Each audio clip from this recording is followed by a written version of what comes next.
Well, on this very special day of celebration of 9 years that have gone in some ways in a flash and in other ways like a lifetime, I want to talk to you a little bit about what it really means to follow a universal path of love. And I wanted to start by telling you that twice in my lifetime I have done something that's both unconventional and very public. Something that the mainstream would inevitably misunderstand or trivialize or even protest. The second of these was making my passion for an inclusive message of spirituality really public through my books and through this ministry. And I'll talk more about that in a few minutes. But the first time was when I was still only in my 20s. It was during a period of a decade and a half when I lived in Europe, mainly in England, but also in what was then a divided Berlin, a city that was very radicalizing as well as very radical. About 3/4 of the way through that time, and after some years of working in mainstream British publishing, which I absolutely loved, I founded a very public feminist publishing house. It was committed not just to women's writing, but to writing that challenged thinking, conventional norms, that sought in any way whatsoever to diminish women and keep us in our place. I couldn't help asking then, as I've asked hundreds of times since, and as I had asked hundreds of times since I was a little girl, what was that place? And who was deciding? The Women's Press was a women's publishing house, and I was asked constantly, why a women's publishing house? Why something special for women? Why? As though it was not entirely self-evident. Why? But of course I had to realize, and it took me a while to realize, I think I was a very slow learner, that for many people, any space that women were occupying was too much space. And that any voices that speak out against the status quo should be silenced. Any voice that speaks out against the status quo, particularly for a group that is not at the top of the hierarchy, is always regarded as too shrill, too aggressive, or somehow out of place. Even some of the people who would benefit from those changes are remarkably committed to things staying the same. But life itself is dynamic. This is an absolute truth that I have discovered and rediscovered in every moment of my existence, and I'm sure you have too. Change itself is inevitable, and so the big question is, what kinds of change are we going to make, and who will they benefit? This is the question that we need to bring to the heart of our lives almost on a daily basis. Change is inevitable. Which change are we going to cooperate with? Which changes are we going to lead with? And who will they benefit? In every life, not just in my life, which has its public phases as well as its very private ones, in every life, there are crossroads moments in which we are actually making choices. Choices about the changes that we will cooperate with or withdraw from. We can't always see those crossroads moments coming, or even know them for what they are when we're there. But often they're preceded by a time of confusion, or even depression, or illness, or grim suffering. And there's power in that, because those times are when we can no longer take for granted the answers we thought we had. Those are immensely potent times. They are the times that bring us to our knees and that tell us that everything we know isn't everything there is to know. I wrote about something like that in Forgiveness and Other Acts of Love, which I described to my own daughter this morning as the favorite of my books. And I want to read you a very short passage which I think exemplifies it.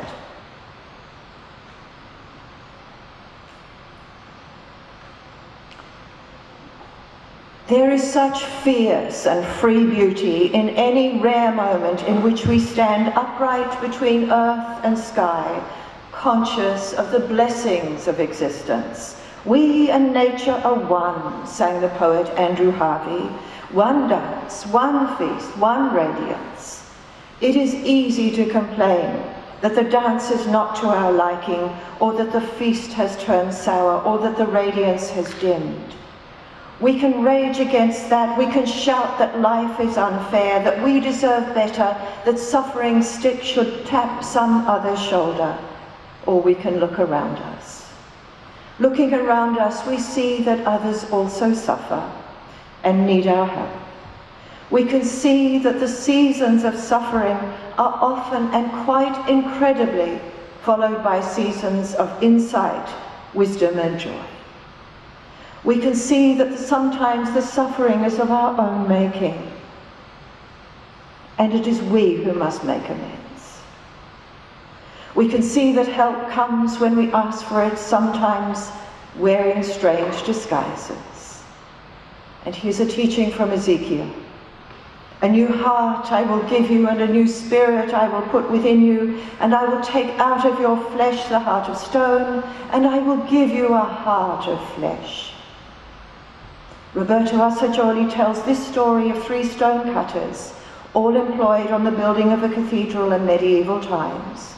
When the first was asked what he was doing, he said angrily, "As you see, I'm cutting stones." The second replied pragmatically, "I'm earning a living for my family."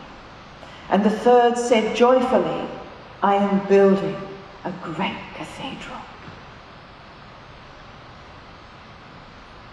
Only when we know what we share will we also understand how compassion emerges from truth and love and forgiveness and wholeness and changes everything. That promise in Ezekiel means everything to me. That the heart of bitterness or aggression or indifference, that is the heart of stone, can be taken from us through any moment of enlightenment. And the fleshy heart, that is the seat of the mystical heart, can be returned to us in any moment. Our moment of enlightenment may not be as dramatic as Thomas Merton's, but it changes not only us, but how we see the world, how we see one another, how we see ourselves. It gives us the chance to choose attitudes that bring healing and reduce harm. It brings us personal happiness and it brings us meaning. It benefits everyone around us. It brings us to a knowledge of our interdependence, our interspirituality, our interbeing. And that's a very shorthand way of talking about what the Buddhists call bodhicitta, that any measure of our own personal enlightenment is never for our own sake only. It couldn't possibly be, because as we benefit ourselves, we benefit our entire human family. As we grow up, we all grow up together. As we keep ourselves small, we keep everybody small.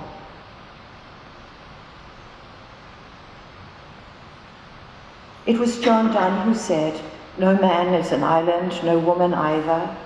And the prayer of refuge in the bodhicitta ends with, "May I attain Buddhahood for the sake of all sentient beings." But even that is inaccurate, because according to some teachings of Buddhism, you are already attained. You are already a Buddha, or I might say you are already an enlightened soul. It is simply opening yourself up to that knowledge, which is, of course, very challenging. Let me put it another way. We are in this life together. This is the inescapable truth.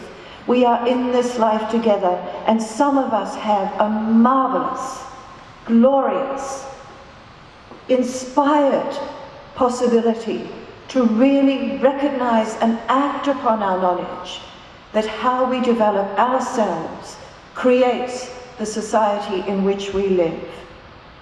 My religion is kindness, His Holiness the Dalai Lama has said. Everything else is ornamentation. Everything else is ornamentation. And Guru Nanak, who founded the Sikh religion, has said, religion lies not in the yogi's patched garment, nor in his staff, nor in besmearing the body with ashes. To live uncontaminated amid worldly temptations is the secret of religion. Religion lies not in empty words. The person who regards and behaves with this knowledge that all humankind is equal, that is the religious person. And that sentence means everything to me. Everything to me. The person who regards all of humankind as equal. And so that brings me to the second of my personal and very public moves away from mainstream thinking. Sexual politics, a lifetime of activism, and a driving need to question the status quo, which has got me into lots of trouble, lots and lots of times. And also some extraordinary experiences in the 6 countries in which I've lived.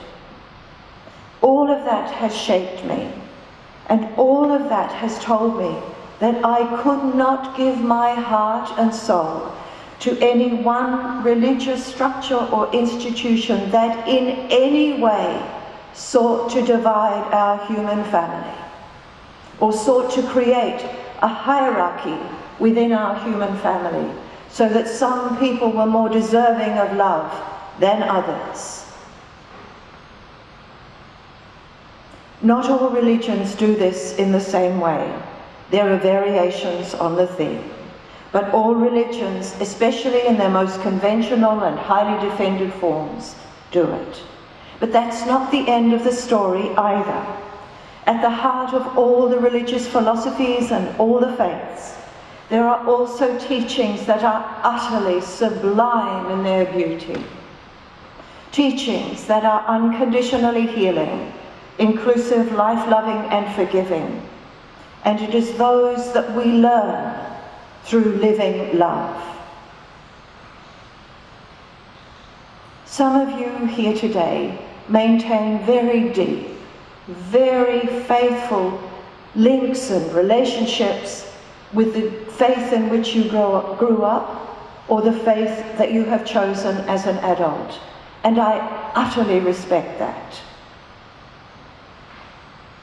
Some of you here have come to a meaningful spirituality in your own way, including what we now call the wisdom teachings, the mystical teachings that bring us into the heart of everyday living, that take us to the heart of those apparent simplicities. This, above all, love one another. In the span of my parents' generation and my own generation and even my children's generation, we have seen some very great changes.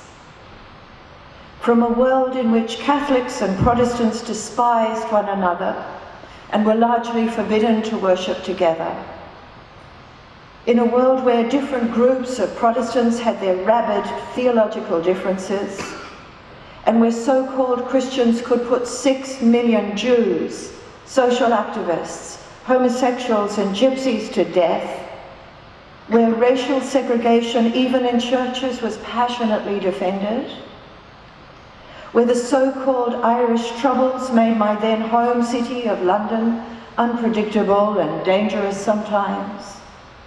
From all of that, we have come a very long way.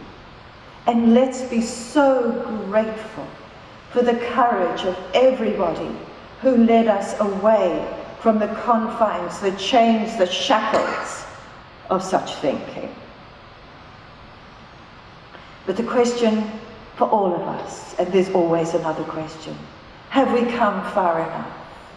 Have we come far enough to look at one another in the eyes and see not a label, but a fellow, a sister, a brother human being? Above everything, a fellow, a sister, a brother human being. I would have to say no, not yet. Not while we still exile, not while we still go to war, not while we still judge, diminish, and demean. So how timely then, how urgent it is for us to return to the divinely beautiful heart that beats in all the traditions and protects what's true to them all, the heart of love, the heart of interest, the heart of respect, and above everything, the heart of inclusion. Open your eyes, said Goethe. The whole world is full of God. Talking about religion is not enough.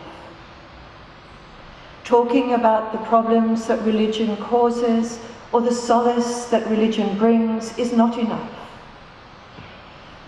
My call, my personal call, my call to ministry, which I celebrate with 10 years since my ordination, I celebrate that today, has developed through a lifetime and is still developing now.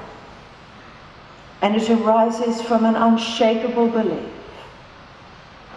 that our human nature is also divine.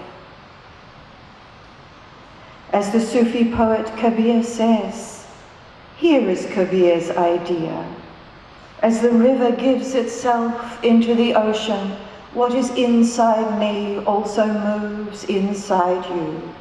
So I live from a trust that as a human family we can do better. And I believe you do too. That we can look at one another and see friends, not enemies, whatever our differences in perspective or experience.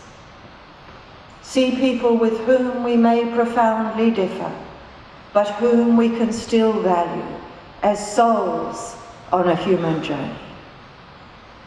Our services here at Pitt Street and the commitment that you and I and so many people beyond this place have made to live an inclusive spiritual lived life is our small, special, precious, invaluable contribution to a kinder and safer world.